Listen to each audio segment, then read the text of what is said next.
Doctor Arun Jayendra మత్తయి సువార్త 15వ అధ్యాయం 7 నుండి 10 వరకు చదవాలని మనవి చేయుచున్నాను. మత్తయి సువార్త 15వ అధ్యాయం 7 నుంచి 10 వచనం. వేషధారులారా, ఈ ప్రజలు తమ పెదవులతో నన్ను కనపరచుదురు గాని వారి హృదయమును నాకు దూరముగా ఉన్నది. మనుష్యులు కల్పించిన పద్ధతులు దైవోపదేశములను బోధించుచు వారు నన్ను వ్యర్థముగా ఆరాధించుచున్నారు అని యెషయా మిమ్మును గూర్చిన ప్రవచించిన మాట సరి అయినదే అని వారితో చెప్పి జనసమూహములను పిలిచి మీరు విని గ్రహించుడి అని చెప్పారు. దేవుడు తన పరిశుద్ధ వాక్యాన్ని దీవించును. వాక్య పఠనం చేసిన డాక్టర్ అమర్ జయేంద్ర గారిని ప్రభు దీవించును గాక. మా సహోదరి ఉషా గారు ఈ కుటుంబం కొరకు ప్రార్థన చేయాలని మనవి చేయబడుచు ఉన్నారు. ప్రార్థన చేసుకుందామండి. స్తోత్రం స్తోత్రం స్తోత్రం స్తోత్రం. మహాపరిశుద్ధుడవును, మహోన్నతుడవును, మహాగణుడవునయ్యున్న మా ప్రియ పరలోకపు తండ్రి, మీ పరిశుద్ధమైన ఘనంనకు స్తుతి స్తోత్రం చెల్లించుకుంటూ ఉన్నాం నాయన. ఇదిగో నా తండ్రి, ఇంతవరకు కూడా ప్రభా జరిగిన ప్రతి ఆరాధనలో కూడా నాయన మీ ఆత్మను ఇక్కడ ఉంచి ప్రతి బిడ్డని మీరు దీవించి సంతోషపెట్టిన విధానం అంతటిని బట్టి మీ నామాన్ని స్తుతిస్తూ ఉన్నాం. ఇదిగో నాయన, ఈ భూమి మీద మేమందరం కలిసి మీలో ఆనందించినట్లు అనేకమైన ఏర్పాట్లు మాకు మేలు కొరకు ఆశీర్వాదం కొరకు చేసిన యేసయ్య మీకు వందనాలు నాయన. మీ ఆశ్చర్య కార్యాలను బట్టి, మీ యొక్క అద్భుతమైన సంకల్పాలను బట్టి మీ నామాన్ని స్తుతించుకుంటూ ఉన్నాం. ఇంత మంచి ఆలయంలో ఇంత మంచి సమాజంగా కూడుకొని మీ పరిశుద్ధ పాదాల చెంత మీ వాక్యాలు వింటూ మీ పాటలు పాడుకుంటూ మీ ఆశీర్వాదాలన్నీ మేము స్మరించుకుంటూ నాయన మీలో ఆనందించే భాగ్యం నాయన ఇచ్చిన ఆయుష్ని బట్టి, ఆరోగ్యాన్ని బట్టి, సమస్త ఆశీర్వాదాలను బట్టి మీ నామాన్ని స్తుతించుకుంటూ ఉన్నాం నా తండ్రి. ఇదిగో ఈ రాత్రి సమయంలో మీ పరిశుద్ధ పాత సన్నిధిలో నిలువబడి మీ పరిశుద్ధమైన నామాన్ని స్మరించుకొని స్తుతించుకొని ప్రార్థించుకునే అవకాశం మా అందరికి ఇచ్చిన తండ్రి మీకు స్తోత్రములు. ఈ సమయంలో ప్రభా ఇదిగో డాక్టర్ అమర్ జయేంద్ర కోసం ప్రార్థించడానికి, వారి కుటుంబం కొరకు ప్రార్థించడానికి మీరు ఇచ్చిన మంచి అవకాశాన్ని బట్టి స్తోత్రం తండ్రి. వారు మీ యందు విశ్వాసులుగా, మీ చేత ఆశీర్వదించబడిన జనాంగంగా, కుటుంబంగా లోకంలో మీకు సాక్షులుగా నాయన మీ ఏర్పాటు అయి ఉన్నది మీకు వందనాలు. ఈ విధంగా దీవించటం మీకు ఇష్టమై ఉన్నది మీకు వందనాలు. వారి భవిష్యత్తులను ఆశీర్వదించే దేవాది దేవుడవు, కుటుంబ అవసరతలను తీర్చే తండ్రి. ఇదిగోనైనా మీ నామాన్ని మహిమపరచుకుంటూ ఉంటుండగా, గణపరుచుకుంటూ ఉంటుండగా, విశ్వాసులుగా భూమి మీద సాగిపోతూ ఉంటుండగా నా తండ్రి బిడ్డలకి కుటుంబం చుట్టూ మీ దూతలను కావలి ఉంచండి నాయన. మీ పునరుద్ధాన శక్తిని ఉంచండి నా తండ్రి. స్వస్థతాత్మను ఉంచండి నాయన. వారి కోరికలను సిద్ధింపచేసి వారి ఆలోచనలన్నీ సఫలపరచండి నాయన. మీ చేత ఇంకా నూరంతలుగా ఆశీర్వదించబడి భూమి మీద అనేకలకు ఎదుట సాక్షులుగాను మీకు మహిమకరంగాను మీరు అక్కడ పర్యంతము నాయన బిడ్డలు ఉండినట్లు బిడ్డలను స్థిరపరచండి. మీ జ్ఞానాత్మను దయచేయము నాయన, సహాయము చేయండి నా తండ్రి.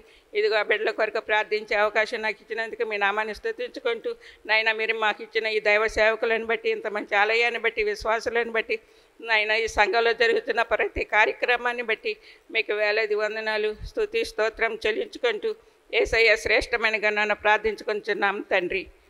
యవన బిడ్డలు అఖిల్ జయేంద్ర గారు యెషయా గ్రంథం 29వ అధ్యాయం 10 నుండి 14 వరకు చదవాలని మనవి చేయుచున్నాను. Praise the Lord. ఈరోజు నేను చదవబడుతున్న వాక్య భాగము యెషయా గ్రంథము 29వ అధ్యాయము 10 నుంచి 14 వరకు. యెహోవా మీ మీద గాఢ నిద్రాత్మను కుమ్మరించి ఉన్నాను. మీకు నేత్రములుగా ఉన్న ప్రవక్తలను చెడగొట్టి ఉన్నాను.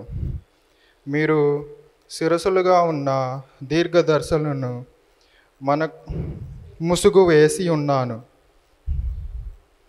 దీనినంతటిని గూర్చి ప్రకటన గూఢమైన గ్రంథవాక్యము వలె ఉన్నది. ఒకడు నీవు దయచేసి దీన్ని చదువుమని చెప్పి అక్షరములు తెలిసిన వానిని అప్పగించెను. అతడు అది నా వలన కాదు, అది గూఢార్థముగా ఉన్నదని చెప్పాను. మరియు నీవు దయచేసి దీన్ని చదువుమని చెప్పి అక్షరములు తెలియని వానికి దానిని అప్పగించాను. అతడు అక్షరములు నాకు తెలియవనెను. ప్రభువు ఇలాగూ సెలవిచ్చి ఉన్నాడు, ఈ ప్రజలు నోటి మాటల్లో నా యొద్దకు వచ్చుచున్నారు, పెదవులతో నన్ను గణపరచుచున్నారు కానీ తమ హృదయములను నాకు దూరముగా చేసుకొని ఉన్నారు.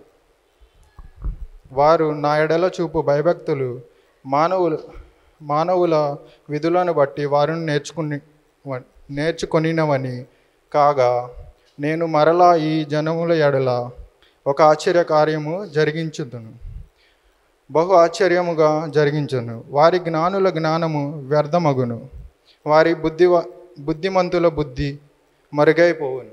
దేవుడి ఇచ్చిన వాక్యం దీవించునుగా.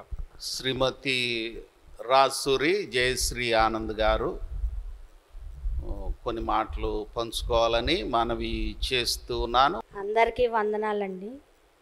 ఈ అవకాశం ఇచ్చిన దైవజనులకు, సంఘానికి వందనాలు తెలియజేసుకుంటున్నాను. ముఖ్యంగా నేను పచ్చిగల జయానందం గారి అమ్మాయిని. మా నాన్నగారు టీచర్ అండి. మేడూరు దగ్గర ముత్తరాజపాలెం మాది. మా నాన్నగారు దేవరపల్లి చుట్టుపక్కల 20 సంవత్సరాలు టీచర్గా చేశారు. మా అత్తగారు విజయవాడ. మా మామయ్య గారు రాసూరి ప్రసాదరావు గారు. వారికి 8 మంది సంతానం అండి. నేను రెండో కోడల్ని. మాకు 3 బాబులు. పెద్దబాబు అఖిల్ జయేంద్ర, రెండో బాబు అరుణ్ జయేంద్ర, మూడో బాబు అమల్ జయేంద్ర. మా బిడ్డలు ఈ సంఘంలో చిన్నతనం నుండి సండే స్కూల్కి, యూత్కి ప్రతిదినము హాజరయ్యి ఈ సంఘంలో ఎంతో పేరు తెచ్చుకున్నారండి. మా బిడ్డలు నడిపించిన సుధా పాల్మార్గ్ గారికి వందనాలండి. అలాగే కరోనా టైంలో మేము ఎంతో ఇబ్బంది పడ్డాము. మమ్మల్ని దేవుడు ఎంతగానో కాచి కాపాడాడు. అలాగే నా భర్తకు హార్ట్కి స్టంట్ వేయటం జరిగిందండి జనవరి 10, 2021. ఆ టైంలో మేమెంతో బాధపడ్డాము. ఒకవైపు కరోనా, ఇంకోవైపు ఈయనకి ఇలా జరిగింది. అయినా సరే దేవుడు ఎంతగానో కాచి కాపాడాడు. అప్పుడు 2021 ఏప్రిల్ 4వ తారీఖు నేను బాప్తీసం తీసుకోవటం జరిగిందండి. అలాగే మా బాబు 2023వ సంవత్సరము 3వ బాబు బాప్తీసం తీసుకున్నాడు. మా కుటుంబంలో దేవుడు ఎన్నో మేలు చేశాడండి. మా పెద్దబాబు రెండో బాబుకి 2022వ సంవత్సరము నవంబర్లో 2 బాబులకి ఒకేసారి జాబ్ వచ్చింది. పెద్దబాబు హైదరాబాద్లో, రెండో బాబు ఎయిమ్స్ మంగళగిరిలో జాయిన్ అవటం జరిగిందండి. దేవుడు ఎంతగానో మా బిడ్డలను ఆశీర్వదించినందుకు ఈ సంఘంలో ప్రతి ఒక్కరికి వందనాలు. మా కుటుంబం గురించి ప్రార్థన చేసిన అందరికీ వందనాలండి. అలాగే పోయిన సంవత్సరము ఫిబ్రవరి నెలలో మా పెద్దబాబుకి చేతికి దెబ్బ తగిలింది. అయినా సరే దేవుడు ఎంతగానో కాచి కాపాడాడు. అలాగే రెండో బాబు సెప్టెంబర్లో బాగా జ్వరం వచ్చి స్టమక్ పెయిన్తో బాగా ఇబ్బంది పడ్డాడు. అయినా సరే దేవుడు ఎంతగానో కాచాడండి. ఇప్పుడు మూడో బాబు పోయిన సంవత్సరమే పోయిన నెలలో ఎంబీబీఎస్ పాస్ అయ్యి ఇప్పుడు హౌస్ సర్జన్ చేస్తున్నాడండి. పెద్దబాబు గవర్నమెంట్ జాబ్ కోసం ట్రై చేస్తున్నాడు. రెండో బాబేమో పీజీకి ప్రిపేర్ అవుతున్నాడండి. మూడో బాబేమో హౌస్ సర్జన్గా చేస్తున్నాడు. మీ అందరం ప్రార్థనలో మా బిడ్డలను, మా కుటుంబాన్ని జ్ఞాపకం చేసుకోవాలని, మా బిడ్డల ప్రయాణాల్లో దేవుడు తోడుగా ఉండాలని ఈ అవకాశం ఇచ్చిన అందరికీ ధన్యవాదాలు తెలియజేసుకుంటున్నానండి. ఈ చిన్న సాక్ష్యంను దేవుడు దీవించునుగాక. శ్రీమతి సుధాయస్పాదం గారు ప్రార్థన చేసిన తర్వాత శ్రీమతి సుజాత వెల్లెస్లీ గారు దేవుని వాక్యము అందించాలని మనవి చేస్తూ ఉన్నాను. ప్రార్థన చేసుకుందామండి. మమ్మల్ని అతిమిక్కిలిగా ప్రేమించిన మా ప్రియ పరలోకపు తండ్రి, నీ పరిశుద్ధమైన అత్యున్నతమైన ఘనమైన నామాన్ని బట్టి నిన్ను స్తుతిస్తున్నాము తండ్రి. నీకు వందనాలు, స్తోత్రాలు. దయగలిగిన దేవా నీకే స్తోత్రాలు. మహోన్నతుడా, మహోన్నతమైన స్థలములలో ఉన్నవాడా నీకే స్తోత్రాలు తండ్రి. నీకు వందనాలు. నీ కృపా కనికరాలను బట్టి ప్రభా ఇంతవరకు నీ కృప మాపై ఉంచి, నీ దయ చూపించి, నీ కనికరము చూపించి, నీ ప్రేమను చూపించి మమ్మలను సజీవుల సంఖ్యలో ఉంచి నిన్ను స్తుతించి ఘనపరిచి మహింపరిచే భాగ్యాన్ని ఇచ్చినందుకే నీకు స్తోత్రాలు తండ్రి. నీకు వందనాలు.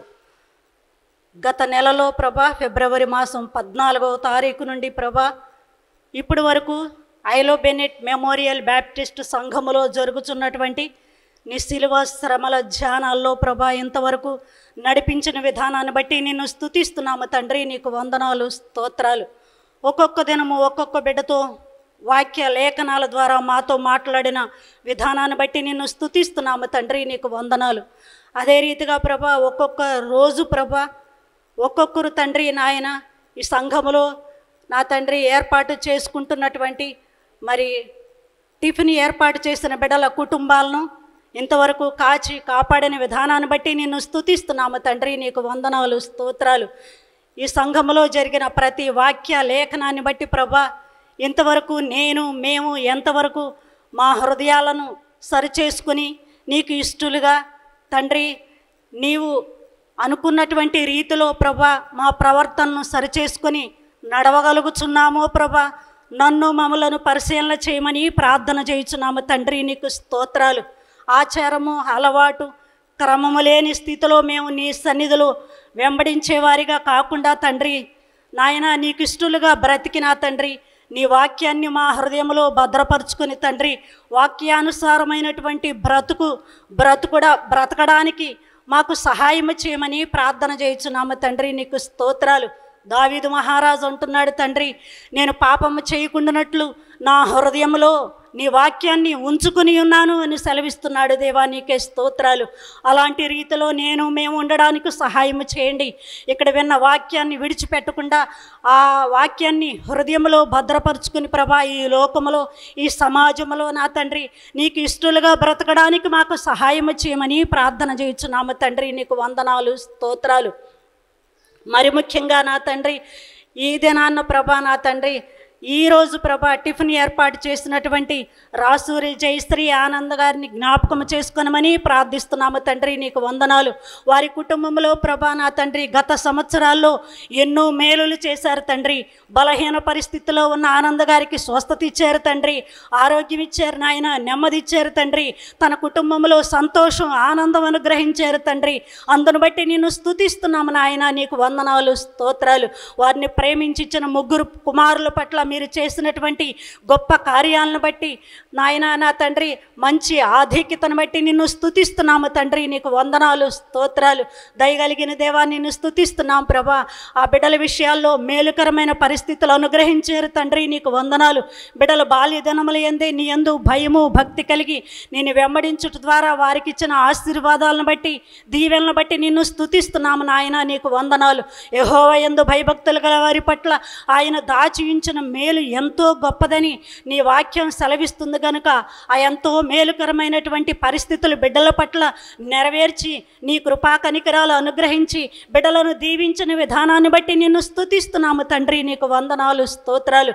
ఆ కుటుంబాల్లో మీరుండండి తండ్రి నాయన. వారి బిడ్డల పట్ల నాయన శుభకరమైనటువంటి భవిష్యత్తు రాబోయే దినాల్లో నీ కృపా కనికరాలకు బిడ్డలు పాత్రులగునట్లు సహాయం చేయమని ప్రార్థన చేయుచున్నాము తండ్రి. నీకు స్తోత్రాలు, వందనాలు. అదే రీతిగా ఈ దినం వాక్యాన్ని చెప్పనై ఉంటున్నటువంటి నీ దాసురాలు సుజాత వెల్లస్లీ గారిని బట్టి నిన్ను స్తుతిస్తున్నామయ్యా. నీకే వందనాలు. ఆ బిడ్డ చెప్పుచున్నటువంటి నీ వాక్యములో ఉన్నటువంటి మాటలు నీ బిడ్డ ద్వారా ప్రభా మాకు ఎలాంటి మాటలు అవసరమై ఉన్నవో ప్రభా నీ బిడ్డ ద్వారా పలికింపచేసిన ఆయన మా ప్రవర్తనను, మా జీవితాలను, మా బ్రతుకులను ప్రభా సరిచేసుకుని తండ్రి ఈ లోకములో ఈ సమాజంలో నీకు మాదిరికరమైనటువంటి బ్రతకడానికి మాకు సహాయం చేయమని ప్రార్థిస్తున్నాము తండ్రి. నీకు వందనాలు, స్తోత్రాలు. ఈ సంఘములో మాకు ఇచ్చిన సంఘ కాపరులను బట్టి నిన్ను స్తుతిస్తున్నాము తండ్రి. నీకు వందనాలు. వారి కుటుంబాలను బట్టి నిన్ను స్తుతిస్తున్నాము తండ్రి. నీకు వందనాలు. వారు చేయుచున్న ప్రార్థనలు, విజ్ఞాపనలు మా బిడ్డలకు, మా కుటుంబాలకు దీవెనకరముగా, నెమ్మదికరముగా, సమాధానకరముగా, మేలుకరముగా చేస్తున్నందుకు నీకు వందనాలు చెల్లిస్తున్నాము తండ్రి. స్తోత్రాలు. కూడి వచ్చిన బిడ్డలందరినీ దీవించండి, ఆశీర్వదించండి తండ్రి. నీకు వందనాలు. రేపటి దినాన జయప్రవేశపు ఆరాధన జరిగించనంటుండగా ప్రభా నా తండ్రి చిన్న బిడ్డలను, యవన బిడ్డలను ప్రభా నాయన సండే స్కూల్ జరిగించుచున్నటువంటి టీచర్స్ను, పెద్దలను, విశ్వాసులను తండ్రి మరి ముఖ్యంగా సుధా పాల్మార్గ్ గారిని దాసురాలను ప్రత్యేకముగా జ్ఞాపకము చేసుకునమని ప్రార్థిస్తున్నాము తండ్రి. నీకు వందనాలు, స్తోత్రాలు. దయగలిగిన తండ్రి, ఆ కార్యక్రమంలో అనేకమైన బిడ్డలు నా తండ్రి హాజరయ్యి నీకు మహిమకరముగా నాయన ఆ కార్యక్రమం జరగడానికి సహాయము చేయమని ప్రార్థన చేయుచున్నాము తండ్రి. నీకు వందనాలు, స్తోత్రాలు. వచ్చిన బిడ్డలందరినీ దీవించండి. దయగలిగిన దేవా నిన్ను స్తుతిస్తున్నాము తండ్రి. ఏ బిడ్డ ఎలాంటి ఆలోచనతో, ఎలాంటి తలంపుతో, ఎలాంటి అవసరంతో నాయన నిన్ను స్తుతిస్తున్నారో ప్రభా, ప్రతి హృదయాన్ని మీరు చూస్తున్న దేవుడు ప్రభా. మా ఆలోచనలన్నీ నెరవేర్చే దేవుడు అని నిన్ను స్తుతిస్తూ ఉండగా ప్రభా, ప్రతి కుటుంబంలో మేలులు జరిగించండి, ఆశీర్వాదాలు ఇవ్వండి, స్వస్థతలు ఇవ్వండి, క్షేమాన్ని ఇవ్వండి, ఆదరణ ఇవ్వండి, ధైర్యపరచండి, నిబ్బరతనిచ్చి నడిపించమని ప్రార్థిస్తున్నాము తండ్రి. నీకు వందనాలు, స్తోత్రాలు. ఇంతవరకు పాటల ద్వారా మహిమ పొందారు తండ్రి. నీ వాక్యం ద్వారా మాతో అందరితో మాట్లాడి నీ నామానికి మహిమ, ఘనత, ప్రభావాలు పొందుకొనుమని యేసుక్రీస్తు నామములో అడిగి వేడుకొంచున్నాము తండ్రి. ఆమేన్. శ్రీమతి సుజాత వెల్లస్లీ గారు వాక్య పరిచర్య చేయవలసిందిగా మనవి చేయబడుచు ఉన్నారు. పిదప రెవరెండ్ జాన్సన్ అయ్య గారి ప్రార్థన ఆశీర్వాదంతో ప్రభు కృపలో ముందుకు కొనసాగలం. ప్రభు నామానికి స్తోత్రాలు. ఈ సాయంకాల సమయంలో 34వ దినం మనం దేవుని ఆరాధించడానికి ఇచ్చిన సమయాన్ని బట్టి దేవుని నామానికి వందనాలు చెల్లించుకుంటున్నాం. మరి చిన్న ప్రార్థన చేసుకుందాం. మమ్మల్ని మిక్కిలిగా ప్రేమించిన మా యేసయ్య నీకు వందనాలు ప్రభువా. ఎందరికో లేని మహాభాగ్యం మా బ్రతుకులు, మా జీవితంలో ఇచ్చారు ప్రభువా. నీకు స్తోత్రాలు ప్రభువా. దేవానైనా ఎందు నిమిత్తమైతే మీ సన్నిధిలో చేరి ప్రార్థిస్తున్నాం. సమస్తము ఎరిగిన దేవుడు ప్రభువా. దేవా నీ వాక్యం నేను చెప్పనై ఉంటుండగా ప్రభువా, నేనైతే ఎందుకు పనికిరాని దాన్ని కానీ ప్రభువా, అయోగ్యురాలని కానీ ప్రభువా, యోగ్యత కలిగిన పాత్రగా నన్ను మలచమని బ్రతిమలాడుకుంటున్నాను ప్రభువా. నీ చిత్తముగా, నీ చిత్తానుసారంగా ప్రభువా, నీకు విధేయురాలనై ప్రభువా, నీ మాటలు అందించడానికి నీ కృప దయచేయమని, వినువారు వింటకు వేగిరపడేవారుగా వారి హృదయాలు ప్రభువా తెరవబట్టడానికి నీ కృప దయచేయమని ప్రభువా, నన్ను నేను తగ్గించుకొని నీ నామాన్ని హెచ్చించడానికి నీ కృప దయచేయమని యేసు నామమున అడిగి వేడుకొంచున్నాం తండ్రి. ఆమేన్. అందరికీ వందనాలండి.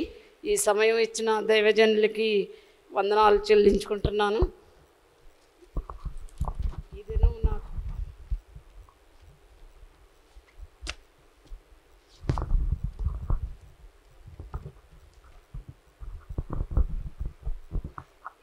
ఈ దినం ఏర్పాటు చేసిన వాక్య భాగం మత్తయి సువార్త 15వ అధ్యాయం 7 నుండి 10 వచనాలు, యెషయా గ్రంథం 29వ అధ్యాయం 10 నుండి 14 వచనాలు. ఈ మూలాంశం ఏంటంటే, పెదవులతో ఘనపరిచి హృదయములో దూరముగా ఉన్న పరిసయ్యులు గురుడివారై త్రోవ చూపుట. మరి ఈ వాక్య భాగం నాకు ఇచ్చారు. పెదవులతో ఘనపరిచి హృదయంలో దూరముగా ఉన్న పరిసయ్యులు గురుడివారై త్రోవ చూపుట. అసలు ఎందుకు వెంటనే అనరు కదా. ఎప్పుడు ఏదైనా సందర్భం వచ్చినప్పుడు, ఎవరితో మాట్లాడిన సందర్భం పెరుగుతున్నప్పుడు అప్పుడు ఏం చేస్తామంటే ఆ సందర్భానుసారంగా వాళ్ళని తిట్టడమో మెచ్చుకోవటమో జరుగుతుంది. డైరెక్ట్గా దేవుడు పెదవులతో గనపరిచి హృదయంలో దూరంగా ఉన్న పరిసయ్యులు గురుడివారే త్రోవ చూపమని డైరెక్ట్గా చెప్పడు. ఇక్కడ మొదటి నుండి వద్దాం. 15వ అధ్యాయం 1 అక్కడ సంభాషణ జరిగిన తర్వాత ఎందుకు ప్రభువు ఆ విధంగా మాట్లాడాడో మరి తెలుసుకుందాం. ఆ దినమున యెరూషలేములో నుండి శాస్త్రులు పరిసయ్యులు యేసునొద్దకు వచ్చి, ఇక్కడ ఒక చరిత్ర కావాలన్నా, ఒక మనిషి గురించి చెప్పాలన్నా మనకేం కావాలంటే మనిషి యొక్క క్యారెక్టర్ ఒక్కసారే చెప్పరు. పలానా వాళ్ళ అబ్బాయి పలానా టైంలో పలానా గ్రామంలో అని చెప్తారు. ఇక్కడ కూడా ఆ సమయమున టైం ఇచ్చాడు, తర్వాత ప్లేస్ ఇచ్చాడు. యెరూషలేము నుండి అన్నాడు. తర్వాత వ్యక్తుల్ని చూపించాడు. ఏంటంటే శాస్త్రులు పరిసయ్యులు. వీళ్ళిద్దరు శాస్త్రులు పరిసయ్యులు యేసు వద్దకు వచ్చి ఏమని అడుగుతున్నారంటే, మీ శిష్యులు చేతులు కొనకుండా భోజనము చేయుచున్నారే.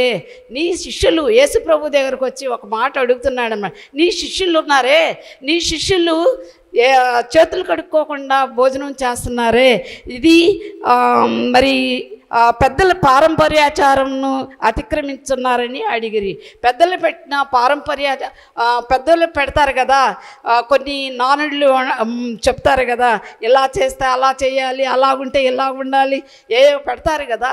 అలాగే పెట్టింది వినకుండా నీ శిష్యులు ఏంటి ఇలాగ చేస్తున్నారు, అలా చేస్తున్నారు, చేతులు కడుక్కోకుండా భోజనం చేస్తున్నారేంటి అని అడుగుతున్నారనమాట. అడుగుతుంటే అప్పుడు యేసుప్రభు ఏం చేస్తున్నాడో తెలుసా? యేసుప్రభు మాటకి మాట, మనం ఒకరు ఏమన్నా క్వశ్చన్ వేస్తే మనం ఏం చేస్తామంటే కోపంగా సమాధానం చెప్తాం.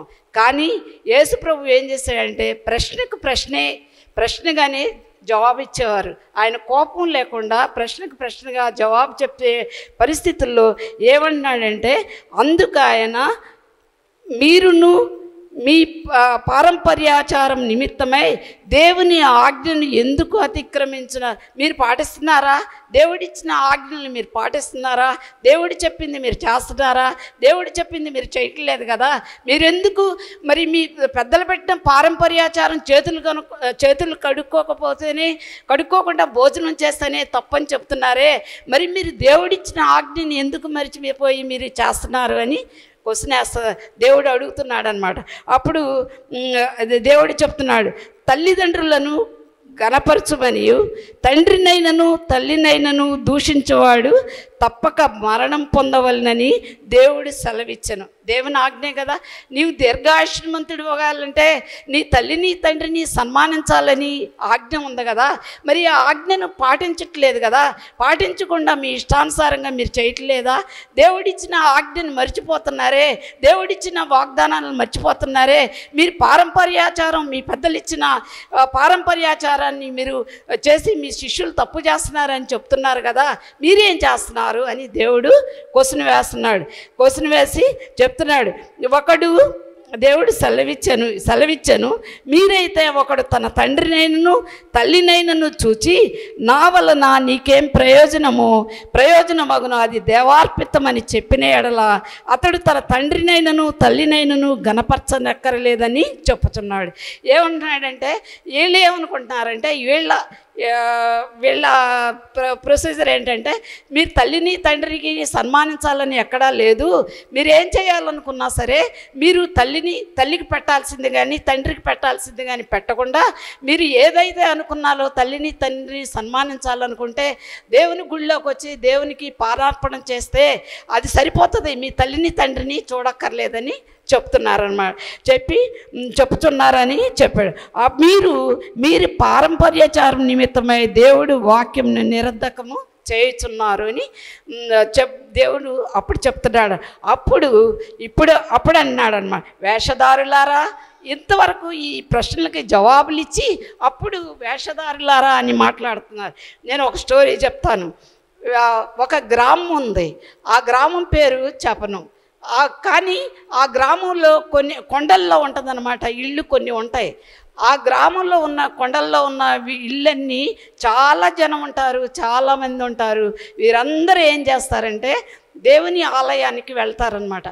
ప్రతి ఆదివారం దేవుని మందిరానికి వెళ్తారు. వీళ్ళు ఏంటంటే ఎందుకు వెళ్తారంటే దేవుడి మీద భక్తి అని బయలుదేరి వెళ్తారు. కానీ దేవుని యొక్క భక్తితో ముసుగు వేసుకొని వెళ్తారు. కానీ అక్కడ ఏంటంటే ఎవరేమనుకుంటున్నారు, ఎవరేం చేస్తున్నారు, పాస్టర్ గారిని ఏమందాం, లేకపోతే మరి సభ్యులనే ఏమందాం, మనకి అయోగ్యులుగా ఉన్నవారు ఎవరు, ఏం చేస్తున్నారు, ఎవరేమేమి చేస్తున్నారని చూడటానికి వెళ్తున్నారనమాట.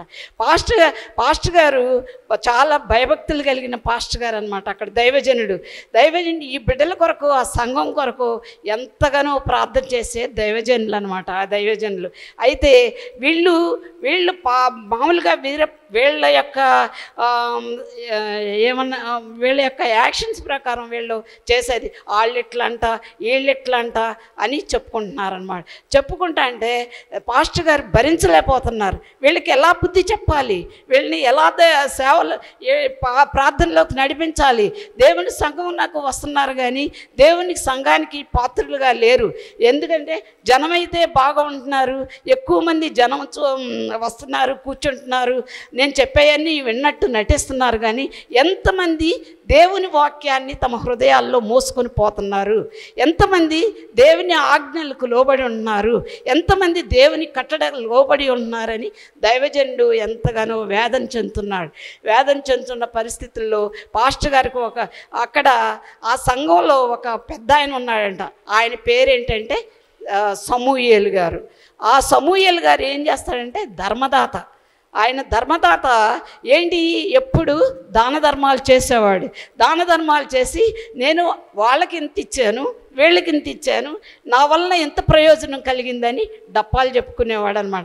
పాస్టర్ గారు విని విని వేసారిపోతున్నాడు. వీళ్ళకి ఎలా చెప్పాలి, మాటకు మాట సమాధానం చెప్పకూడదు.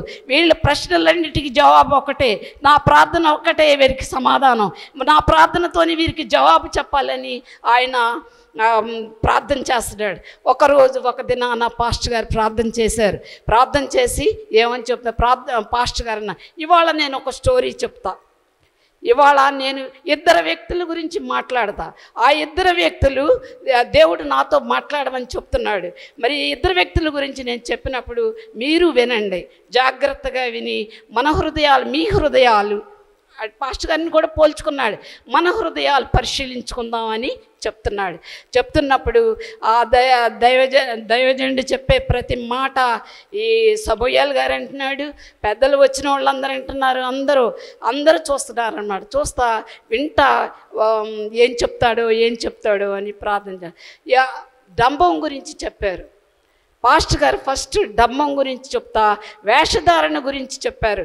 వేషధారణ గురించి చెప్పి ఒక వ్యక్తి వేషధారణ గురించి మాట్లాడినప్పుడు ఈ సమూయేలు వణికిపోతున్నాడు అనమాట. ఈ సమూయేలు గారు వణికిపోయి, పాస్టర్ గారు ఏంటి నా గురించి చెప్తున్నారు, నేనే కదా, ఈ డాంబిక జీవితంలో ఉన్నది నేనే కదా, ఈ డాంబిక ప్రవర్తన కలిగి ఉన్నది నేనే కదా, నేను దాన ధర్మాలు చేశాను, అది చేశాను, ఇది చేశాను అని చెప్పుకుంటున్నానే, మరి అది చేశాను, ఇది చేసుకున్నాను చెప్పుకుంటున్నప్పుడు దేవుడు నన్ను క్షమించడు కదా అని చాలా వ్యసన పడతాడనమాట.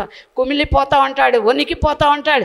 ఎప్పుడు ప్రసంగం అయిపోద్దా పాస్టర్ గారితో, ఎప్పుడు మాట్లాడదామా, నా తప్పుని ఎప్పుడు ఒప్పుకుందామా అని వేగిరి పడతా ఉంటాడు. ఇంకొక వ్యక్తి గురించి చెప్పాడు, అతను మౌనిగా ఉంటాడంట.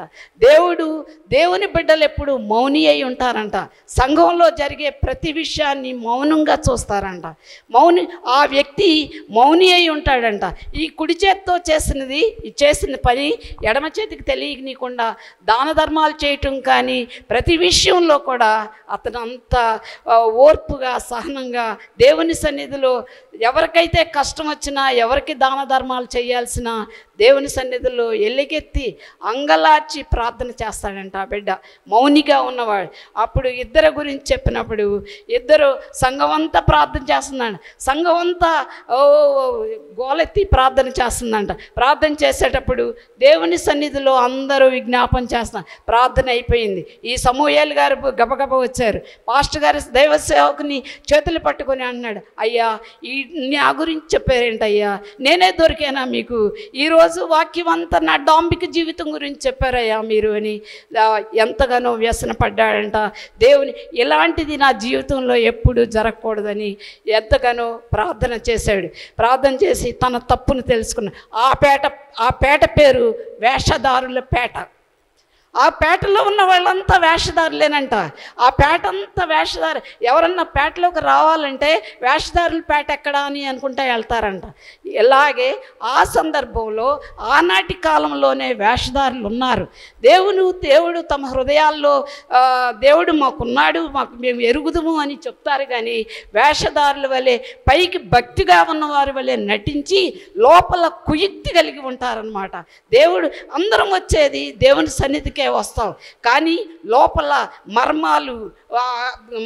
మర్మాలు దాచుకొని భక్తిగల వారి వల్లే పైకి భక్తిగల మాటలు చెప్పి దేవుని సన్నిధిలో ఎవరు మోసపోరు, మనమే మోసపోతాం.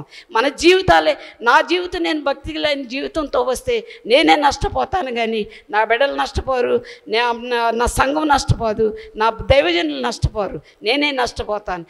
అప్పుడు చెప్పాడనమాట, వేషధారులారా, ఈ ప్రజలు తమ పెదవులతో నన్ను గణపరుచుకురు కానీ వారి హృదయము నాకు దూరముగా ఉన్నది.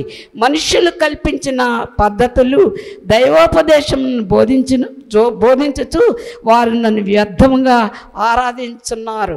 వ్యర్థంగా, దేవుని సన్నిధి అంటే వ్యర్థంగా మాట్లాడుతూ ఉంటారు. దేవుడు దేవుడు దేవుడు. మా నాన్నగారి అమ్మ బ్రతుకున్నప్పుడు ప్రార్థనలు చేసేదన్నమాట. ఇంటర్ క్యాస్ట్ వాళ్ళు ఆ రోజుల్లోనే మా ఇంటికి ప్రార్థనకు వచ్చేవాళ్ళు. ప్రార్థనకు వచ్చినప్పుడు ఒక మామ ఉండేది, ఒక మామ, ఆ మామ పేరు సుందరమ్మ అమ్మ ఏదో ఉండేది. ఆ మామ హిందూరాలన్నమాట. ఎవరన్నా మా సాక్ష్యం చెప్తానని వచ్చేది, వారం సాక్ష్యం చెప్తానని.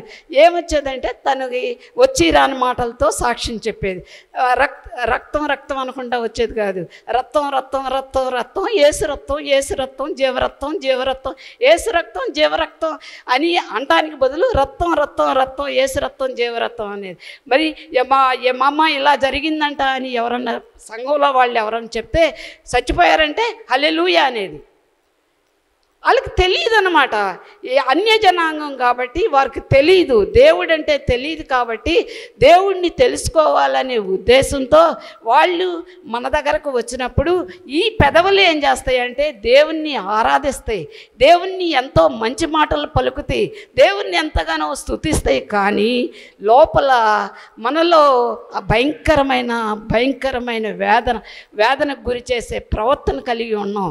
మనం ఎందుకు ఆయాసకరమైన జీవితాలు మనవి, ఎక్కడ నెమ్మది లేని పరిస్థితులు. ఈ దినాల్లో భయంకరమైన పరిస్థితుల్లో ఉన్నాం.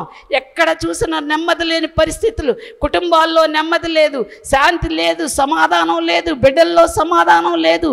ఎక్కడా లేని పరిస్థితుల్లో ఉన్నటువంటి దినాల్లో మనం ఎంత గొప్పవారం అంటే దేవుణ్ణి కలిగి ఉండటం మనం గ్రేట్ అనమాట. ఇలాంటి దేవుడు ఎవరికి లేదు, ఏ నామంలో లేదు. ఏ నామంలో ఇలాంటి దేవుడు లేడని నేను ఒక్కడించి చెప్తాను. ఎందుకంటే విగ్రహాలు ఉన్నాయి, నోరుండి పలకవు, చెవులుండి వినవు, కళ్ళుండి చూడవు, కానీ మన దేవుడు మాట్లాడే దేవుడై ఉన్నాడు. మన దేవుడు సజీవుడైన దేవుడు, మన దేవుడు ఉన్నవాడు అనువాడు కనుక మనం ఏ పరిస్థితుల్లో ఉన్నా మనల్ని వెలికి తీసే దేవుడు. ఎలా ఈ ప్రజలు నన్ను తమ పెదవులతో నన్ను ఘనపరుస్తారు.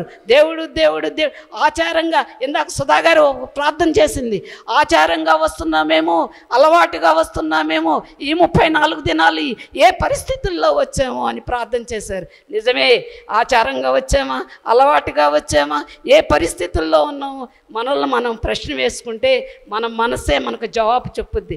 ఎవరు చెప్పక్కర్లా మనకు జవాబు, మనమే చెప్పుకుంటాం జవాబు.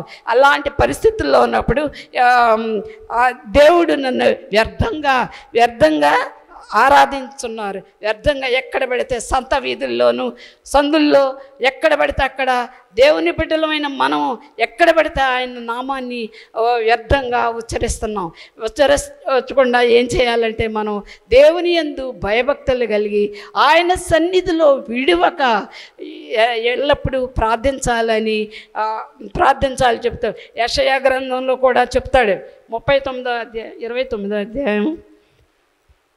29వ అధ్యాయం మరి 14 వచనం, 29వ అధ్యాయం 10 నుండి 14 వచనాలు చూసినట్టయితే మరి అక్కడ చెప్తాడు. 14వ వచనంలో చూసుకుందాం. కాగా నేను మరలా ఈ జనుల 13వ వచనంలో చూద్దాం. ప్రభువు ఇలాగ సెలవిస్తున్నాడు, ఈ ప్రజలు నోటి మాటతో నా యొద్దకు వచ్చుచున్నారు, పెదవులతో నన్ను గణపరుచున్నారు, కానీ తమ హృదయము నాకు దూరముగా చేసుకుని ఉన్నారు. వారు నా ఎడల చూపు భయభక్తులు మానవుల విధులను బట్టి వారు నేర్చుకొనినవి. ఏమన్నాడు? ఈ ప్రజలు అంటే మనం ఈ నోటి మాటలతో నోటితోనే మనం నోటితోనే చేస్తామన్నమాట. నోటితోనే నన్ను గనపరుస్తున్నారు, నా యొద్దకు వచ్చుచున్నారు, నోటి మాటలతో నన్ను గనపరుస్తున్నారు, నా యొద్దకు వస్తున్నారు, పెదవులతో నన్ను గనపరుస్తున్నారు, కానీ వారి హృదయాలు నాకు చాలా దూరంగా ఉన్నాయి. మరి దేవుని సన్నిధిలో యెషయా గ్రంథంలోనే ఉంటుంది, మోయాబీలు ఉన్నత స్థలానికి వెళ్ళారు కానీ వారు ఉన్నతమైన పరిస్థితుల్లో వెళ్ళారు, కానీ వారు ఆయాసంతో అసూయతో వెళ్ళినప్పుడు వారికి ఏమీ దొరకలేదని ఉంటుంది. నిజమే, వారు ఉన్నతమైన స్థలాలకే వెళ్ళేది. ఉన్నతమైన స్థలం అంటే పరిశుద్ధ స్థలం అన్నమాట. ఆ పరిశుద్ధ స్థలానికి వెళ్ళినప్పుడు అక్కడ ఎలాంటి జీవితంతో వెళ్ళారంటే ఆయాసంతో అసూయతో వెళ్ళినప్పుడు వారికి ప్రభు అయిన క్రీస్తు చెప్తున్నాడు, ఈ ప్రజలు నోటి మాటలతో నన్ను గనపరుస్తున్నారు, కానీ వారి హృదయాలు మాత్రం నాకు చాలా దూరంగా ఉన్నాయని యెషయా ప్రవక్త చెప్తున్నాడు. అలాగే కాకుండా యెజ్కేలు 33:31 చూసినట్టయితే చదవం. యెజ్కేలు 33:31 చూసినట్లయితే అక్కడ కూడా చెప్తారు, నా జనులు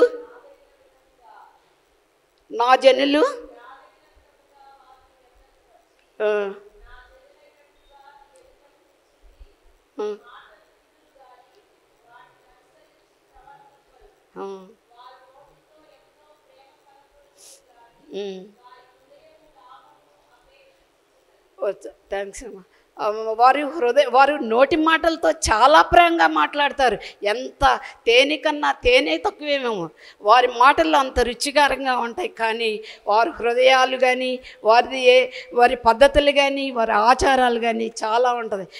మనం అంటాం కదా, బైబిల్లో ఉంటుంది, బయట నుండి వెళ్ళేది ఏది అపవిత్రపరచదు, కానీ లోపల నుండి వచ్చేది ప్రతి మాట మనల్ని అపవిత్రపరుస్తుంది. బయట ఏం మాట్లాడతామో తెలియదు, కానీ ఆవేశంలో మనం మనిషిని చూడగానే నాకు ఒక వ్యక్తి మీద కోపం ఉంది. ఆ కోపం ఉన్నప్పుడు ఆ వ్యక్తి మీద ఎవరైనా మంచిగా చెప్తున్నట్టే వెంటనే నా హృదయం ఏం పలుకుద్దండి, నీకు తెలుసా ఆయన ఎలాంటి వారో మీకు తెలుసా అని అంటారు. ఏంటంటే నేను మళ్ళీ వాళ్ళు కనకపడగానే నమస్తే అండి, లేకపోతే ఏదో ఒకటి మాట్లాడుతాను. ఈ హృదయం అన్నిటికన్నా ఘోరమైన వ్యాధి కలది. దాన్ని గ్రహింపగల శక్తి ఒక్క దేవునికే ఉన్నది. మరి మనం దేవుని సన్నిధిలో ఉంటున్నప్పుడు, దేవునితో సహవాసం చేస్తున్నప్పుడు, దేవుడు మనకు తోడై ఉన్నప్పుడు, దేవుడు అద్భుతాలు చేసే దేవుడు. చెప్పారు కదా, ఇవాళ నాకు ఒక మెసేజ్ పంపించారు మా సంఘంలో ఒక్కరోడు, ఏమంటే కరెక్ట్గా కోవిడ్ వచ్చి 23వ తారీఖున ఈ నెలలోనే వచ్చింది. 2 సంవత్సరాల క్రితం 70 లక్షల మంది చనిపోయారు. మనం అందులో 70 లక్షల మందిలో లేకుండా ఈ దినం మనం సజీవులుగా దేవుని ఆలయంలో గడుపుతున్నామంటే మనం ఎంత శ్రేష్ఠులమో. దేవునికి థ్యాంక్స్ చెప్పండి అని నాకు మెసేజ్ పెట్టాడు. నిజమే, ఆ 70 లక్షల్లో మనం ఉంచారా? దేవుడు మనల్ని ఉంచారా? నాకు తెలిసిన నా క్లాస్మేట్సే చనిపోతే మన సంఘంలో ఇమ్మాన్యుయల్ నేను క్లాస్మేట్స్. ఇమ్మాన్యుయల్ నేను వెళ్ళాను, నాకు టైఫాయిడ్లో ఉన్నాను. నేను ఇమ్మాన్యుయల్ నిన్న మా బ్రదర్ దగ్గర ఉన్నాను. అక్కడ ఇమ్మాన్యుయల్ ఫోటో చూసి నేను షాక్ అయిపోయాను. ఏంటి ఇమ్మాన్యుయల్ని నేను బాగా ఫ్రెండ్లీగా ఉండేవాళ్ళం, రోజు నన్ను తీసుకెళ్ళి మా ఇంట్లో దించేవాడు. ఇద్దరం డేవిడ్ అన్న, నేను, ఇమ్మాన్యుయల్, మేము ముగ్గురు బాగుండేవాళ్ళం అనమాట. తీసుకెళ్ళి నేను షాక్ అయిపోయా. ఆ టైఫాయిడ్లో ఇంకా బలహీనరాలు అయిపోయాయి. ఏంటి నన్ను తీసుకెళ్ళి ఆయన చనిపోయాడు, ఎలా చనిపోయాడని జాన్సన్ పాస్టర్ గారికి ఫోన్ చేశాను నేను. అన్నా ఎలా చనిపోయాడన్నా నేను చెప్తే ఆ కోవిడ్లో చనిపోయాడని పాస్టర్ గారు చెప్పడం జరిగింది. ఆ 70 లక్షల మందిలో నిన్ను ఉంచాడా దేవుడు? నిన్ను ఉంచలేదే. ఎన్ని కష్టాలకు వచ్చినా, మరణపు అంచు వరకు వెళ్ళినా సరే మనల్ని క్షేమంగా సజీవుల లెక్కలో దేవుడు మనల్ని నడిపించేవాడు. దేవుని ఆత్మ మనతో ఉన్నప్పుడు ఏ సాతానుడు కూడా మన హృదయాన్ని తెలుసుకోలేడు, మనకే అపకారం రాదు, ఏ వ్యాధి మనల్ని అంటదో, ఒకవేళ వచ్చినా సరే అది దురాత్మ కింద పోల్చుకొని దేవుణ్ణి అడ్డంకుల నుండి ఆటంకుల నుండి వెళ్ళగొట్టమని మనం గోజాడినప్పుడు దేవుడు తప్పకుండా సహాయం చేసే దేవుడై ఉన్నాడు. మన దేవుడు గొప్ప దేవుడు, ఆశ్చర్యకరుడు, ఆశ్చర్యకార్యాలు చేసే దేవుడు, అద్భుతాలు చేసే దేవుడు. అవును, ఈ దినాల్లో విమర్శలు ఎక్కువైపోతాయి, విమర్శలు ఎక్కువగా చేసుకుంటూ ఉంటాం. వాళ్ళు అలాంటి వాళ్ళ, నేను నిజమే, నేను నా లైఫ్లో నేను ఒకటే నేర్చుకున్నాను, చాటును మాట్లాడిన నేను ఉన్న మాట ఏదో మొఖాన్ని అనేసి తిట్టిచ్చేసుకుని వెళ్ళిపోవటం నాకు అలవాటు. కానీ నాది ఆ సంగతి తెలియదు. నేను నా స్థితి ఏమై ఉన్నది, నేనేమై ఉన్నానో నాకు తెలుసు. అంటే మనుషులకు భయపడి మనుషులకు భయపడి పారిపోకడి, చిమ్మెట కొట్టినట్లు వస్త్రం కొరికి వేస్తానని యెషయా గ్రంథంలోనే ఉంటుంది. మనుషులు పెట్టు నిందలకు కానీ, అవమానాలకు కానీ, తృణీకారాలకు కానీ మనం భయపడి పారిపోతే మన వస్త్రాలు చిమ్మిట ఏం చేస్తాయి, కొట్టేస్తాయి అన్నమాట. అలాగే మన జీవితాలు అలా కొట్టివేయబడతాయి అన్నమాట. దేవునితో సహవాసం చేసినప్పుడు, దేవుని బిడ్డలమైనప్పుడు, దేవుడు మనకు తోడై ఉన్నప్పుడు, దేవుడితో మనతో తోడు నీడగా మనతో అడుగులో అడుగు వేసి నడిచినప్పుడు దేవుడు మనకు సహాయం చేసే దేవుడై ఉన్నాడు. ఆ దినాల్లోనే వేషధారులు ఉన్నారు, ఈ దినాల్లో వేషధారులు కాదు. ఆ దినాల్లోనే ఆ పేట పేరే వేషధారుల పేట. ఆ పేట అంతా వేషధారులేనంట. వారి జీవితాలు మా దైవజనుడి వల్ల జీవితాలు మార్చుకొని వారు ఉన్నతమైన స్థితిలోకి వెళ్ళారు, ఉన్నతమైన పరలోక రాజ్యాన్ని చూడగలిగారు.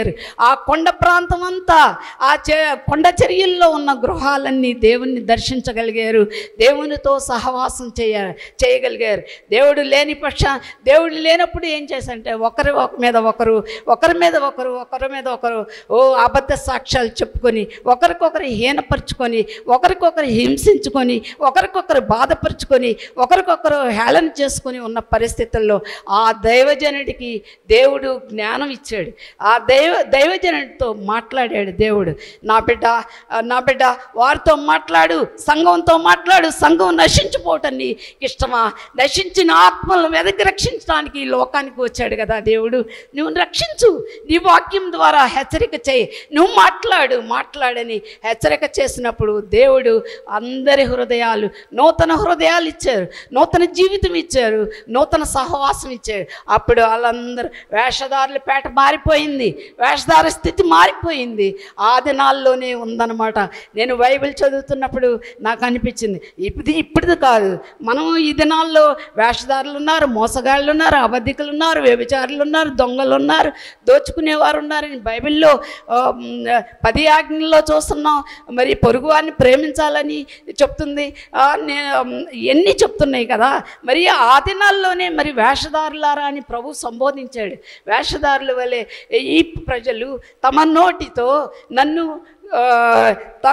పదములతో నన్ను ఘనపరుస్తారు, కానీ వారి హృదయం నాకు దూరంగా ఉందని అన్నాడు. దూరంగా మన హృదయాలు దగ్గరకు తీసుకొద్దాం. ఈ 34వ దినాన మనం దైవజనులు అనేక వాక్యాలు, ఈ బుక్ ద్వారా అనేక వాక్యాలు ఏ రోజుకు ఆ రోజు అంశం ఇచ్చారు దైవజనులు. ప్రతి ఒక్కరు ఒక్కొక్క అంశం మీద మాట్లాడుతున్నప్పుడు ప్రతి ఒక్కరితో దేవుడు మాట్లాడాడు. దేవుడు మాట్లాడిన మాట దేవుడు ఒక్కొక్కరు సిద్ధపరచగలిగి జీవితం కలిగి, మరి దైవజనులు మీ అందరూ వినాలంటే మేము ఎంత సిద్ధపడాలో తెలుసా? నేనైతే బైబిల్ పట్టుకుంటాను, ప్రార్థన చేస్తాను. ప్రభా నువ్వేం మాట్లాడుతావు నాకు తెలియదు, నేను విద్య లేని పామరురాలని, బైబిల్కి తెలియని అజ్ఞానురాలని అంట. విద్య అయితే ఉంది, అది నో యూజ్. ఎందుకంటే బైబిల్ జ్ఞానం అమోఘమైంది. ఎక్కడ చెప్పినా ఎవరైనా సరే పట్టేసుకుంటారు, తప్పు చెప్తే తప్పు చెప్పారని అంటారు. నువ్వేం మాట్లాడతావు? మీరు మాట్లాడితే నా సంఘానికి క్షేమం ఉంటుంది, మీరు మాట్లాడితే నాకు శాంతి ఉంటుంది, సమాధానం ఉంటుంది. సమాధానం కలదానిగా చెయ్యి ప్రభు అని నేను దేవుని సన్నిధిలో గోజాడుతూ ఉంటాను, దేవుని సన్నిధిలో. అంతేగాని నేనేమి బైబిల్ చదువుతా 3 సార్లు చదివేసే బైబిల్ 4వ సారి చదువుతున్నాను. ఇప్పుడు గలతీయుల అధ్యాయానికి వచ్చాను. ఓల్డ్ టెస్టిమెంట్ నుండి న్యూ టెస్టిమెంట్ 4వ అధ్యాయానికి గలతీయులు 4వ అధ్యాయానికి వచ్చారు. కానీ మరి నువ్వు మాట్లాడే దేవుడు కదా, నాతో మాట్లాడు, నా సంఘంతో మాట్లాడు, నా సహవాసంతో మాట్లాడు. నిజమే, మరి ఈ దినాల్లో మనం ఎన్నో అద్భుతాలు చూస్తున్నాం, మన సంఘంలో ఎన్నో ఆశ్చర్య కార్యాలు చూస్తున్నాం. ఎంతోమంది బలహీనులు బలపరచబడుతున్నారు, శక్తిహీనులు శక్తివంతులుగా చేయబడుతున్నారు. ఎక్కడ మనకి రక్షణ లేనిది, ఎక్కడ మనకు స్వస్థత లేనిది, ఎక్కడ మన మాట దేవుడు వినలేదని చెప్పుకోవటానికి ఈ దినాల్లో భయంకరమైన దినాల్లో ఉన్నాం. ఎక్కడ నమ్మిక లేని పరిస్థితుల్లో నమ్మకాన్ని ఇచ్చే దేవుడు మన దేవుడు అన్నమాట. కొన్ని ప్రాంతాల్లో మరి ఇక్కడ టీచర్స్ ప్రజెంట్ వేస్తున్న పిల్లల్ని స్టూడెంట్ని పిలిచినప్పుడు ప్రజెంట్ టీచర్ అని పలికేవాళ్ళు. మేము అటెండెన్స్ వేస్తాం, ఇక్కడ నుండి జయ శ్రీరామ్ అనాలంట. మరి అలాంటి దినాలు మనకు రాకముందే మనం మెలుగు కలిగి ప్రార్థనతో మన కుటుంబాలని గెలుచుకుందాం, కుటుంబాలని మన బిడ్డల్ని దేవుళ్ళలోకి నడిపిద్దాం. అలాగే కీర్తనల గ్రంథం 55వ అధ్యాయం 21వ వచనం చూసినట్టయితే,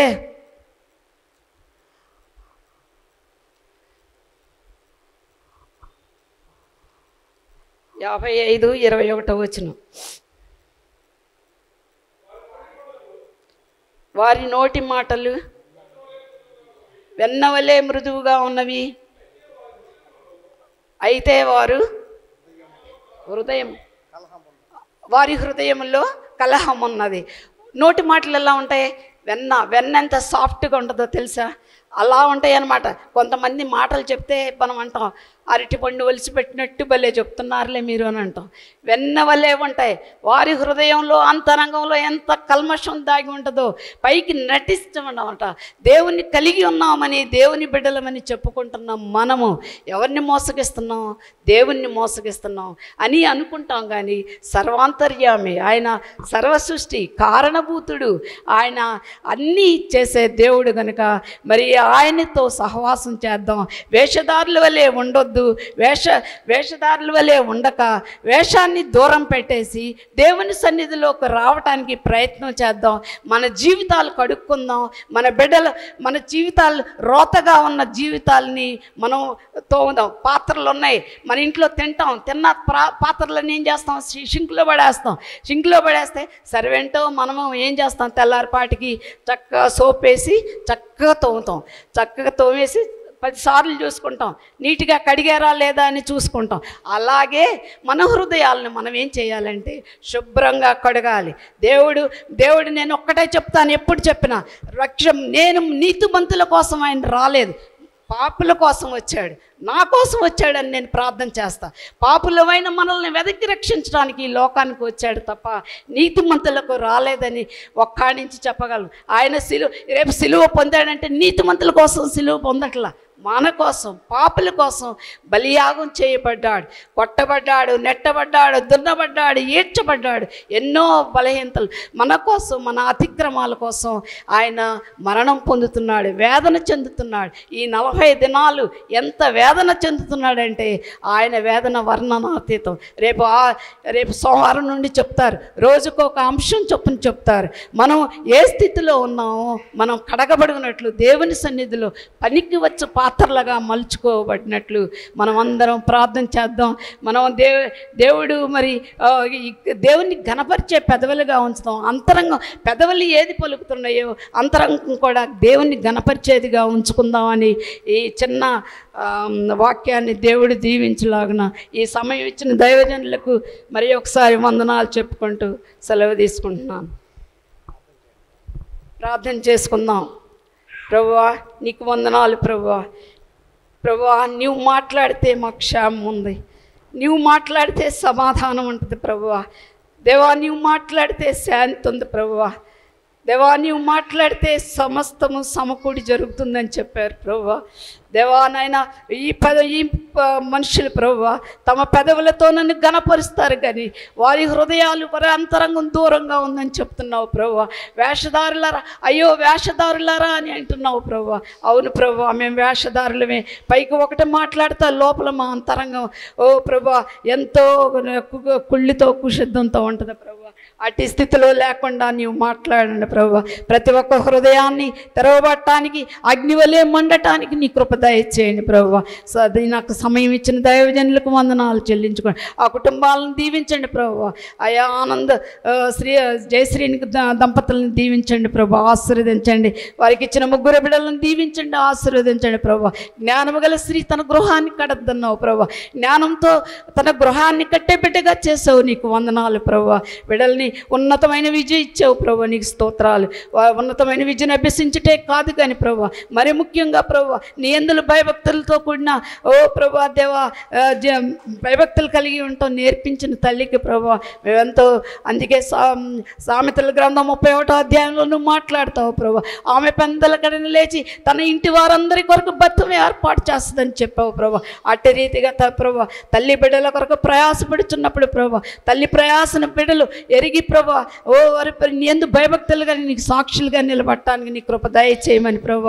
దేవా ఈ మనములన్నింటినీ మీ సన్నిధి చేర్చుకోమని నా కొరకై శిలువ మీద మరణం పొంది తిరిగి లేచిన యేసయ్య పేరట వేడుకొంచున్నాం తండ్రి, ఆమేన్. మా హృదయములకు అతి ప్రియుడవును మమ్మలను మిక్కిలిగా ప్రేమించి ఉన్న మా యేసుక్రీస్తు ప్రభువా, నీ అనాది సంకల్పమును బట్టి మా ప్రియ మిషనరీ వారిని నీవు ఈ ప్రదేశాలకు పంపించి యేసయ్య రక్షకుడు, యేసయ్య ప్రేమమూర్తి, యేసయ్య మనల్ని అన్ని రకాలుగా అభివృద్ధి చేసే దేవుడు, హత్తుకుని దీవించే దేవుడు అని ఆనాటి నుండి ఎంతోమంది మా పూర్వీకులు నమ్మి వారి నుండి వచ్చిన బిడ్డలుగా మేము కొంతమంది, అలాని తర్వాత ప్రభువును తెలుసుకుని వచ్చిన బిడ్డలు అనేక మంది ఈ సంఘంలో తండ్రి నిన్ను ఆరాధించిన బిడ్డలందరి కొరకు స్తుతులు చెల్లిస్తున్నాను. ముఖ్యంగా ఈ 40 దినాల్లో ఆరాధనలో పాల్గొని దైవవాక్యం ఇచ్చిన దైవజనులను, నీ యొక్క కుమారులను కుమార్తెలను ప్రత్యేకంగా దీవించి నీవు ఇచ్చిన వాక్యము కొరకు స్తుతులు చెల్లిస్తున్నాము తండ్రి. అలాగనే ఈ దినాలన్నింటిలో ప్రభు నిన్ను ప్రేమించి సంఘాన్ని ప్రేమించి వారి కుటుంబం కొరకు ప్రార్థించుకొనుటకు వారు మరి టిఫిన్స్ ఏర్పాటు చేశారు. అందుని బట్టి స్తుతులు చెల్లిస్తున్నాను. టిఫిన్స్ ఏర్పాటు చేసిన ప్రతి కుటుంబమును ప్రత్యేకంగా దీవించమని ప్రార్థిస్తున్నాను తండ్రి. మరి కనమాల వారే స్వయంగా సిద్ధపరిచి అందించిన పలహారం తండ్రి, ఆ కుటుంబాన్ని బట్టి స్తుతులు చెల్లిస్తున్నాను. అలాగే వచ్చే వారంలో కూడా మరి టిఫిన్స్ అందిస్తున్న బిడ్డలను కూడా జ్ఞాపకం చేసుకుని వారిని కూడా వారి కుటుంబమును కూడా దీవించమని ప్రార్థిస్తున్నాను నాయన. ఈ రాత్రి కాల సమయంలో నీ కొరకు కృతజ్ఞతాస్తుతులు చెల్లిస్తూ నీ సన్నిధిలో ప్రార్థించిన వారి హృదయాలతో నీ సన్నిధిలో ప్రార్థించిన ప్రతి దీనదాసుని దాసురాలను ప్రత్యేకంగా దీవించి ఆస్వాదించమని, వచ్చే వారంలో జరగనటువంటి కార్యక్రమంలో రేపు జయప్రవేశ ఆరాధన కార్యక్రమంలో సన్నిధి కాంతి మాకు అనుగ్రహించి దాని నుండి నీ దీవెనలు మాకు ప్రసాదించమని తండ్రి. ఈ సంఘమునకు చెందినటువంటి కుటుంబాలు మరి తన దేశ విదేశాల్లో విస్తరించి ఉన్నారు ప్రభు. వారు ఎక్కడున్నప్పటికీ వారిని ప్రత్యేకంగా జ్ఞాపకం చేసుకొని వారిని కూడా ప్రత్యేకంగా దీవించమని, వారు ఏ దేశములు ఉన్నా ఏ ప్రదేశములు ఉన్నా ప్రభు నిన్ను జ్ఞాపకం చేసుకుని నీ మందిరంలో నీ దేవాలయంకు వారు వెళ్ళి నేను గణపరచు బిడ్డలుగా వారికి కూడా నీ కృపగల దీవెనలు ప్రసాదించమని తండ్రి. మరి పెద్ద వయసు నుండి వృద్ధాప్యం ఉండి రాలేకపోయిన బిడ్డలను కూడా కరుణతో జ్ఞాపకం చేసుకోనండి. గృహానికి పరిమితమైన బిడ్డలను కూడా జ్ఞాపకం చేసుకోనండి ప్రభు. వారిని కూడా ప్రత్యేక దర్శించి శేష జీవితంలో నీ కృపగల దీవెన ప్రసాదించమని ప్రార్థిస్తూ నువ్వు ఇచ్చిన బిడ్డలందరి కుటుంబాలను ప్రత్యేక దీవించమని, అలాగనే మరి ఎగ్జామ్స్ రాస్తున్న బిడ్డలను దీవించండి ప్రభా. వారు మ్యాథమెటిక్స్ ఎగ్జామ్ రాసి ఉన్నారని నమ్ముతున్నాను తండ్రి. ఆ బిడ్డలను కూడా ప్రత్యేక దీవించండి. రాయవలసిన ఎగ్జామ్ అన్నింటిలో తోడే నడిపించండి. ఈ రాత్రి కాల సమయంలో మేము తిరిగి గృహాలకు వెళుతున్నప్పుడు యేసయ్యను మా హృదయంలో సమర్పించుకొని మేము ధ్యానంలో గృహంలో కూడా ప్రతిష్ఠించుకునేలాగున ప్రతి వారికి నీ కృపగల నడిపింపు దీవెన ప్రసాదించుమని, నీ కృపగల దయగల హస్తములకు ఈ ప్రార్థన అప్పగించుకుంటూ యేసుక్రీస్తు ప్రభు నామమున అడిగి వేడుచున్నాము తండ్రి, ఆమేన్. అందరం లేచి నిలబడదాం. పరలోక ప్రార్థన అందరం గట్టిగా చెప్పుదాం. పరలోకమందున్న మా తండ్రి, నీ నామము పరిశుద్ధపరచబడును గాక, నీ రాజ్యము వచ్చును గాక, నీ చిత్తము పరలోకమందు నెరవేరుచున్నట్లు భూమి యందు నెరవేరును గాక. మాకు కావలసిన అనుదినాహారము నేడు మాకు దయచేయుము. మా రుణస్థులను మేము క్షమించిన ప్రకారము మా రుణములను క్షమించుము. మమ్మను శోధంలోనికి తేక దుష్టుని తప్పించుము. రాజ్యము, బలము, మహిమ నిరంతరము నీవన్నావు తండ్రి, ఆమేన్. మన పరమ తండ్రి అయిన దేవుని ప్రేమయు, ఆయన కుమారుడు మన ప్రియరక్షకుడు, మనల్ని ప్రేమించి మనకు ఈ ఆరాధనలు ఇచ్చి మనలను వాక్యములోను అలాగనే ప్రార్థనలోను మనలను ప్రేమించి ఇచ్చిన ప్రభువైన యేసుక్రీస్తు కృప, పరిశుద్ధాత్మనిత్య దీవెన, నడిపింపు ఆయన ప్రేమించి బిడ్డలకును, ఈ 40 దినాలు ఆరాధనలో ప్రతిరోజు వచ్చిన బిడ్డలకు, అలాగని ఈరోజు ఉన్న ప్రతి బిడ్డకును, ఇప్పుడు సదాకాలం సంఘమంతటికి రేపు కార్యక్రమములకు తోడయుండి నడిపించునుగాక. Amen, amen. God bless you.